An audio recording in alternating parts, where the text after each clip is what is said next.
Hello and welcome to Pickleball Therapy, the podcast dedicated to your pickleball improvement. I'm your host of the podcast, Tony Roy. Hope you're having a great week. This is actually episode number 234 of the podcast, not including special episodes. So this is regular episode 234. Counting special episodes, probably episode 280, something like that. And I think that makes us maybe the longest running and or the highest number of episode podcasts in pickleball. If someone else has information other than that, happy to receive it, because I don't think that's the case.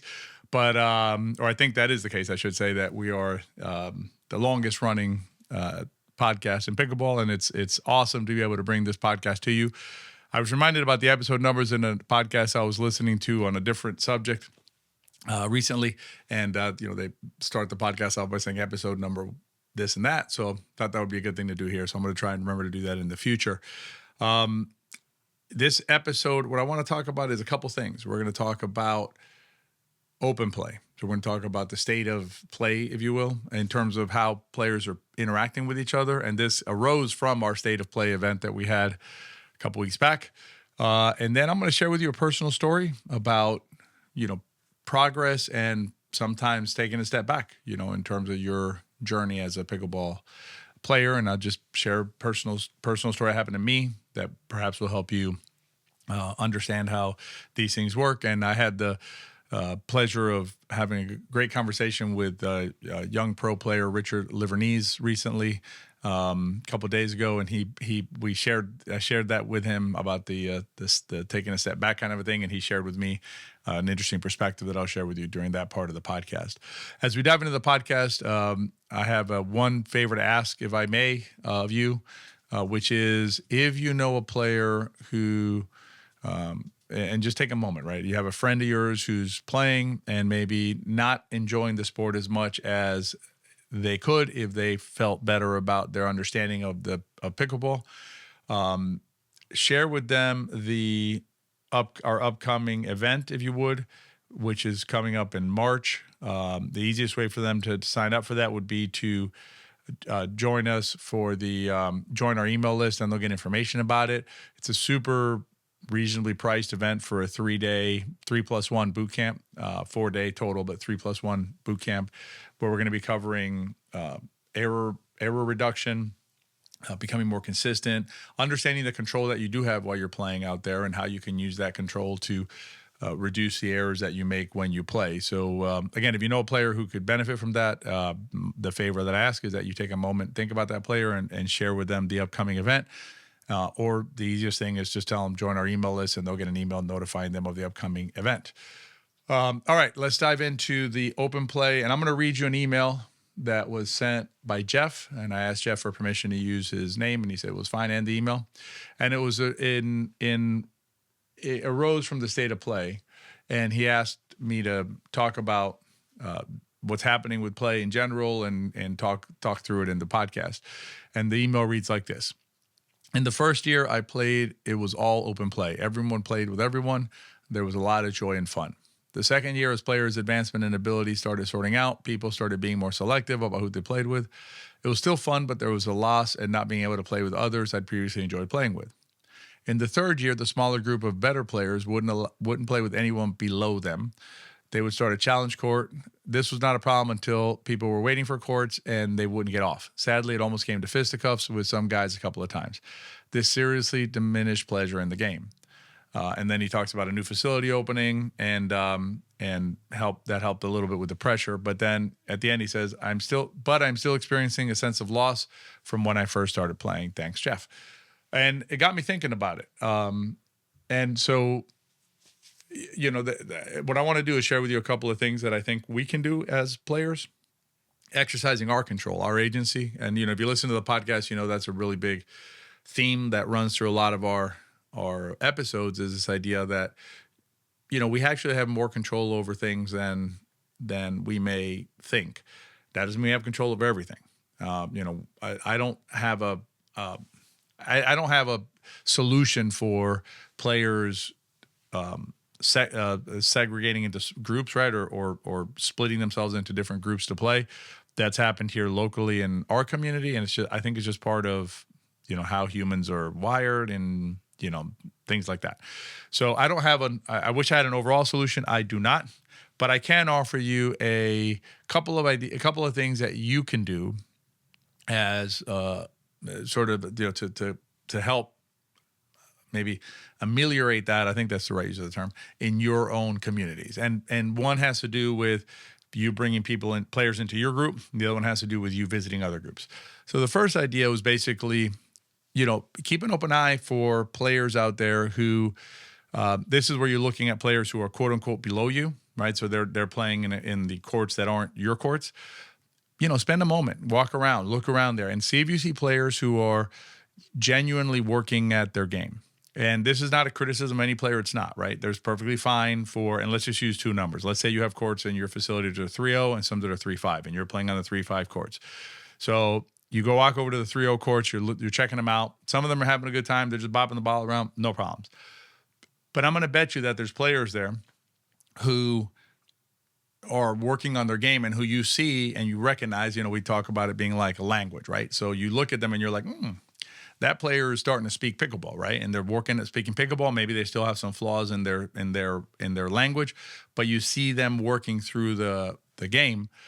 Then I would say it's on you to do whatever you can to help them come into your group to play. In other words, opening up your group to other players is the idea here.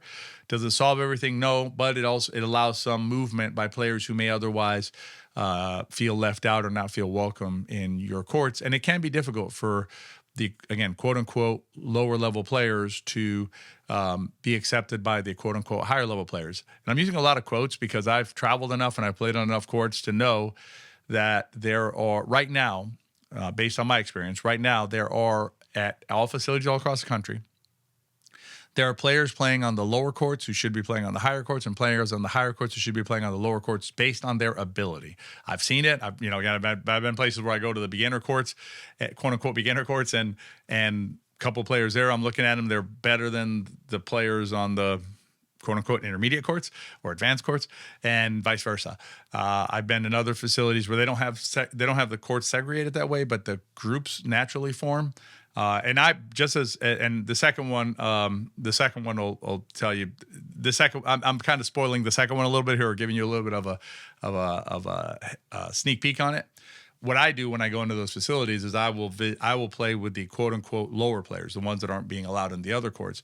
And in those situations, what I've noticed is, and this was locally, where the players on those courts were great players, relative to the other players who were fine and could have played with them. So I actually went over to the other courts and I told the other group, I was like, guys, what is going on here? Why are you guys not letting those guys play on these courts? Because, they're at least as good as you guys. Now, I understand that, most of us listening to this may not have the position in the community to do that. I'm a content creator. I'm a senior pro player, right? So maybe I have some weight to throw around. But what you can do is you can be the one to, now we're going to talk about you in injecting yourself in with the quote unquote lower level players. Take some time, right? And go and play with those players, right? Play down if you want to think about it that way. I don't, but that's fine. It's a good way of kind of a shortcut way of thinking about it. Play down. And what you do there is you play in a way that you work on your game. I highly recommend working on your soft game then. So say, again, you're a 3-5 and you're going to go play in the 3-0 courts. Don't blow them off the court. There's no sense in that, right? They're not going to feel good. There's no, the quote unquote win for you doesn't really mean anything there, because what's the point, right, of trying to just blow them off the court? So instead, work on some parts of the game that maybe you're not as comfortable with. So like your backhand dinking isn't that great. Insert yourself in backhand dink situations and backhand third shot situations. Work on areas of the game that perhaps you're not as comfortable with. Work in the transition zone. Stick yourself in the transition zone for a 1 or 2 shots extra that you can get in there. So you can do it both ways, right? One is to identify players who you can then be their mentor, if you will, and invite them up into your group to play. And you can personally go into the quote unquote lower level courts and participate with those players and engage with them, broaden the social experience for everybody, yourself and them. And also perhaps, they'll see something that is interesting, right? They'll be motivated to keep working because they'll say, wow, that's a really interesting way of playing I hadn't seen before. So those are 2 things you can do to kind of keep, more of the social open play aspects of our game alive. And one last piece that you can do, which is, you can become an organizer. It takes some work, right? I will tell you that our friends at pickleheads.com, and I'll put a link in the show notes, but the pickleheads.com folks have created some tools that help you do that more easily. They're free, right? So they basically help you figure out how you want to run it, and they have round robins in their formats and things like that. But you can organize, right? And so now you, as the hub, you get to decide who comes to your play. And I can tell you here, there's a few local players who do a good job of that, right? That they're more than a few. I shouldn't say a few. There's several local players who do a really good job of that, of creating inclusive groups, of bringing players of different levels together, players who would not otherwise naturally play together because of the force of these organizers. So that's a third way that you can help improve that. But other than those three tips, I don't really have like an overall solution to this. I wish the world was a better place and we could all sing Kumbaya together sometimes, but that's just not how we are wired. And I think the fact that that's not how we're wired and that's not how we do things naturally shouldn't stop us from trying to take these steps to help improve that process. So hopefully that helps you with that. All right, now I'm going to share with you, we're going to pivot. We're going to pivot to a personal story, and it's a small story, but I think it's helpful to see how your mental journey process ebbs and flows, right? So I went to play this last weekend, very social setting, just a social group. I was joining them to play a few games, and I caught myself, two things that I caught myself afterward. One was I was getting on myself when I hit balls into the net. Now, I don't mind noticing when I hit a ball into the net. I don't mind making adjustments. That's fine. It's the way I was addressing myself, which was getting angry with myself when I hit the ball into the net. Unnecessary, unhelpful in that format, right? And also not fair to me because this is social play, not like get down on, get down low and play competitive and get all jacked up and things like that. Very social play. And I was approaching it that way, but except for I wanted to make all the shots. It doesn't make any sense at all. So that was one thing that I did. And the other thing that I noticed was my feelings were different based on the score. And you've heard me talk about it a lot, right? Win, losses doesn't matter. Results don't matter. I agree that's 100% how I feel about it. And that's how we should proceed. That doesn't mean that my lizard brain my lizard brain's still back there, still activating. And so when the score was in our favor heavily, I was relaxed, everything's fine. When we were in a tight game or we were behind, now all of a sudden my demeanor changes, right? My interaction with the game changes, which is not how I want to carry myself, not the way that I want to react to what's going on the court. In this conversation I had with the young pro Richard Liverneese I mentioned earlier, we were talking about basically the idea is like approach every rally the same way. That's how it should be, right? In a all things being equal kind of world, basically you just approach every rally the same way. Whether you won the last rally, lost the last rally, no matter what the score is, you're always even keel doing the same thing. And what he shared with me, it was interesting because, he's had the similar experience with he's on a mental journey as well. He's younger than I am, also hasn't been at it as long, but he's made tremendous progress. He's a student of the